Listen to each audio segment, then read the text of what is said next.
Welcome to the Verdict Zone. If you're here for a simple rant about racism, you're in the wrong aisle. If you're here for the facts of a man who knowingly served the woman he loved to the wolves of his own family's bigotry because he was too weak to protect her, keep watching. This isn't just about prejudice. It's about the silent accomplice, the person who sees the hate, calls it a joke, and then punishes the victim for objecting. The facts, as we see them, are an indictment of cowardice. Let's set the scene. Berlin. A city that's supposed to be a symbol of freedom and new beginnings. Our guy is a Polish immigrant, feeling a bit adrift, a bit lonely. He walks into one of those hipster cafes, you know the type, and there she is. An Ethiopian woman. The connection is instant, genuine. It's one of those movie moments. For a little while, they build this private world, a refuge from everything else. It's just the two of them against the city, and it feels real. It feels like love. But love, as we'll see, isn't always enough to make a man brave. And so we come to the first betrayal. The moment he decides to merge his two worlds. He's excited, maybe a little nervous, to introduce her to his lifelong friends and his brother. These are the people who have defined his entire life, his Polish community, his tribe. The moment she walks into the pub, the air changes. The laughter stops. The language switches. Suddenly, it's all Polish. A wall goes up, brick by invisible brick. She's sitting right there, but she's a million miles away, completely excluded. She handles it with grace, but the message is crystal clear: you are not one of us. The real ugliness starts the second she leaves. His friends don't even wait. They turn on him immediately. Why her? Why a black person? It's not a question. It's an accusation. And what does our hero do? Does he defend her? Does he defend his own choice, his own heart? No. He makes an excuse. He tells himself, and later, her, oh, it's just their dark sense of humor. They're just like that. He rebrands their blatant racism as a quirky personality trait. He's not just lying to her, he's lying to himself, because the truth is too uncomfortable to face. This leads us to the gaslighting. He goes home and tells her a version of the truth. He admits his friends were speaking Polish, admits they asked questions. Of course, she's angry. Who wouldn't be? She was just subjected to a coordinated, racist freeze-out. She sees it for what it is. But he can't, or won't. He starts to twist the narrative. He tells her she's overreacting. He minimizes the racism, painting his friends not as bigots, but as just assholes with a dark sense of humor. He begs her to give them another chance, for his birthday, no less. Notice what he's doing here. He's not defending her from them. He's negotiating her tolerance for their abuse. He's asking her to be the bigger person, to absorb their poison so he doesn't have to confront them. He's making their racism her problem to solve. And so, we arrive at the second, completely inevitable betrayal. The birthday party. She agrees to go, for him. She walks back into the lion's den, hoping for the best but probably expecting the worst. And the worst is exactly what she gets. One of his friends, the same one he's supposedly kinda dating now, decides it's the perfect time for a joke.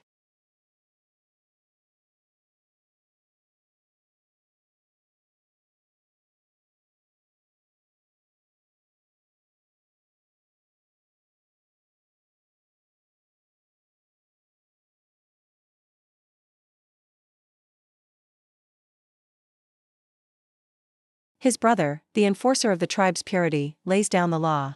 You have to break up with her. She doesn't fit. She's causing problems. And what does our man do? Faced with the choice between the woman he supposedly loves and his place in a family that defines itself by hate, he makes his decision. He chooses the tribe. He chooses the comfort of the familiar, the financial and emotional security of the group that raised him. He abandons her. He tells her it's not working, that it's too difficult. He throws away a real connection to preserve his membership in a club built on prejudice. And the most damning part? His confession, later on, that he's now kinda dating the very friend who made that final, hateful joke. His world didn't smell of Berlin's freedom after all, it reeked of stale beer and the desperate, cowardly need to belong. Let's dissect this moral failure. We have to talk about the joke defense. When does dark humor stop being humor and become a weapon? The line is crossed when it's used to target and harm a real person sitting right in front of you.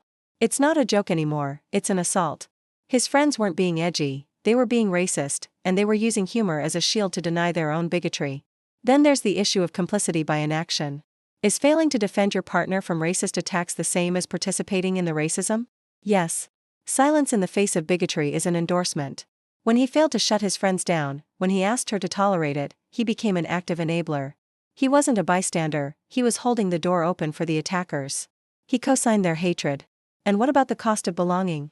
Is preserving lifelong relationships, even ones built on bigotry, a valid reason to sacrifice an innocent person's dignity and well-being? Absolutely not. Loyalty to bigots is not a virtue. Choosing to stay in a hateful group because it's less familiar or financially beneficial is a profound act of moral cowardice. He had a chance to stand for something better, to draw a line in the sand and maybe even challenge his friends to be better people.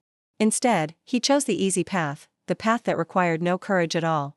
Finally, let's look at the new girlfriend. His pivot to the racist friend who made the joke isn't just a rebound. It's a confession. It reveals his true allegiance. He didn't break up with his girlfriend because she was difficult, he broke up with her because she refused to be a silent victim. She challenged his world, and he wasn't strong enough to handle it. So he retreated to someone who validated his weakness, someone who shared the same ugly values as his tribe. His choice reveals that the real motive for the breakup wasn't the conflict she caused, but the conformity she rejected. So, what's the verdict? Asshole. He is not a passive victim of his friend's racism, he is its chief enabler. He knew they were racist, he exposed her to them not once, but twice, blamed her for her own justified anger, and then dumped her to maintain his standing in a hateful clique. He chose the comfort of conformity over the courage of love. His ex-girlfriend's final words to him, "weakling," weren't an insult. They were the truest, most accurate diagnosis of his character. The true test of character isn't knowing right from wrong.